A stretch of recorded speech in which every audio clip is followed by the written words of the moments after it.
gente, tudo bem?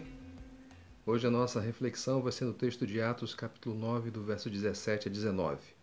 O texto diz assim: Então Ananias foi, entrou na casa, pôs as mãos sobre Saulo e disse: Irmão Saulo, o Senhor Jesus, que lhe apareceu no caminho por onde você vinha, enviou-me para que você volte a ver e seja cheio do Espírito Santo. Imediatamente, algo como escamas caiu dos olhos de Saulo e ele passou a ver novamente. Levantando-se, foi batizado e, depois de comer, recuperou as forças. Vou contar até. Se você é mãe, se você é pai, você certamente completaria essa frase com até 3. Eu que sou filho, eu não tenho filhos, mas que sou filho, eu já ouvi os meus pais dizendo essa frase para mim. Eu vou contar até 3. Quando nós olhamos para esse texto aqui, o texto todo, né, do capítulo 9, que vai desde o versículo 10 até o versículo 19, nós vamos perceber que o Senhor, ele se dirige a Ananias, lhe dá uma missão. E Ananias resiste. Ananias, ele fica com o pé atrás. Ele baseia a sua resistência na sua experiência, até porque ele tinha informações a respeito de Saulo, que ele causava muito mal para a igreja, que ele tinha chegado em Damasco para perseguir os discípulos de Jesus, para prendê-los e levá-los para Jerusalém. Então, essa informação a respeito de Saulo fez com que Ananias resistisse à orientação do Senhor, resistisse ao plano de Deus, resistisse à missão que Deus deu a ele. Deus, nesse texto, ele usa o verbo ir 2 vezes, dando uma ordem, dando um imperativo para Ananias. Ele usa no versículo 11: vá à casa de Judas. O texto diz: o Senhor lhe disse, ou seja, disse a Ananias: vá, uma vez. O Senhor descreveu ali a missão, deu detalhes importantes a respeito de Saulo, de onde ele estava, de onde ele era, o que ele estava fazendo naquele momento. E aí Ananias resiste com base na sua experiência e no versículo 15, mais uma vez o Senhor diz, mas o Senhor disse a Ananias: vá. Contou até 2. Só que Deus não contou até 3. Não houve a necessidade de Deus dizer novamente: vá para Ananias. E por que não? Porque, como nós vimos na última devocional, Deus, ele apresentou uma realidade a respeito de Saulo que era completamente desconhecida por Ananias. Ananias não sabia qual era a atual condição de Saulo. Ele não tinha nenhuma noção da transformação pela qual Saulo já havia passado.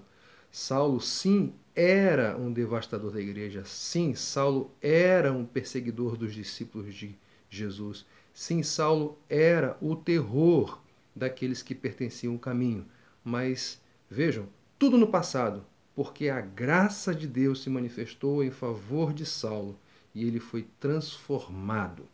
É interessante que essa graça se manifestou salvadora em relação a Saulo e ela também se manifestou educadora, orientadora em relação a Ananias.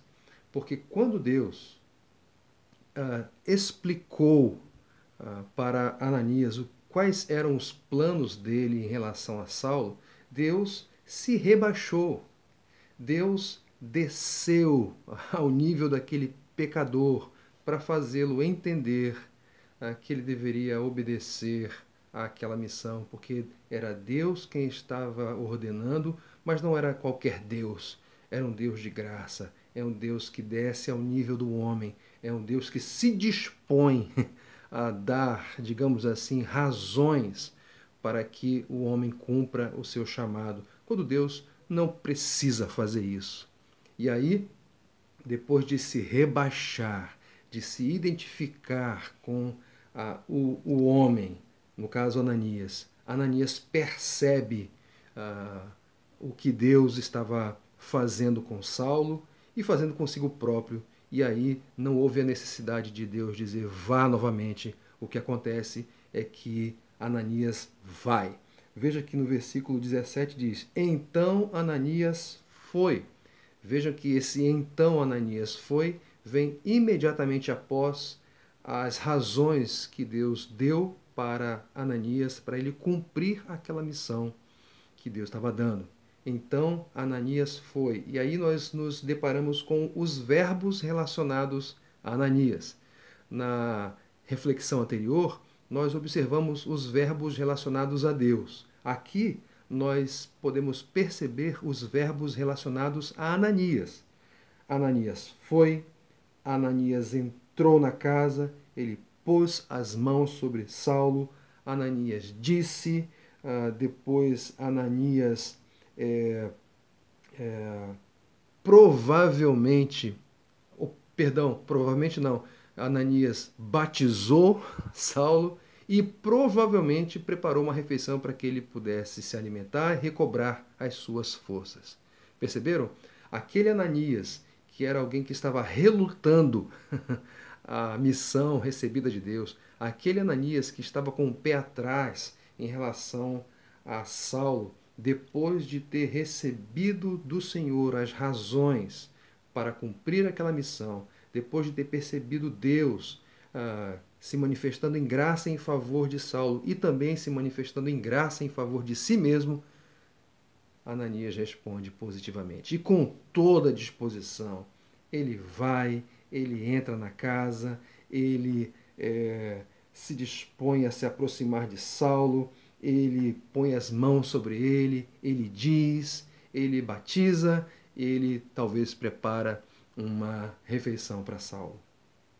Tudo isso como fruto da graça do Senhor, graça no caso de Saulo, salvadora, no caso de Ananias, educadora. Qual é a base da sua obediência? O que lhe motiva a sair em obediência ao Senhor, em dar um passo de submissão a Ele? Você pode obedecê-lo para tentar impressioná-lo. Você pode tentar obedecê-lo numa busca de ganhar o favor de Deus, de, enfim, ter dele um olhar mais favorável. Ou você pode obedecer ao Senhor, ou você pode responder positivamente à missão dada por Ele, ou você pode se submeter a Ele por consciência da graça que Ele manifestou em favor de você, em seu favor, uma graça que no tempo passado foi salvadora e que depois dessa salvação essa graça tem se manifestado de maneira educadora. E aí você responde em amor ao Senhor. Você é impulsionado não pelo desejo de impressionar a Deus, de ganhar alguma coisa de Deus, de barganhar algo com Ele, mas você é impulsionado a ser submisso a Ele, por amor a Ele, por causa da atuação da graça dEle na sua vida.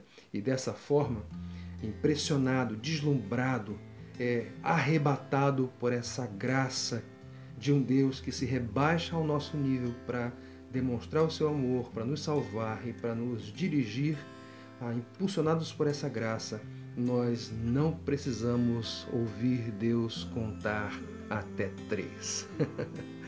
Que Ele não conte assim para você e nem para mim, tá bom? Que Deus te abençoe e até a nossa próxima reflexão.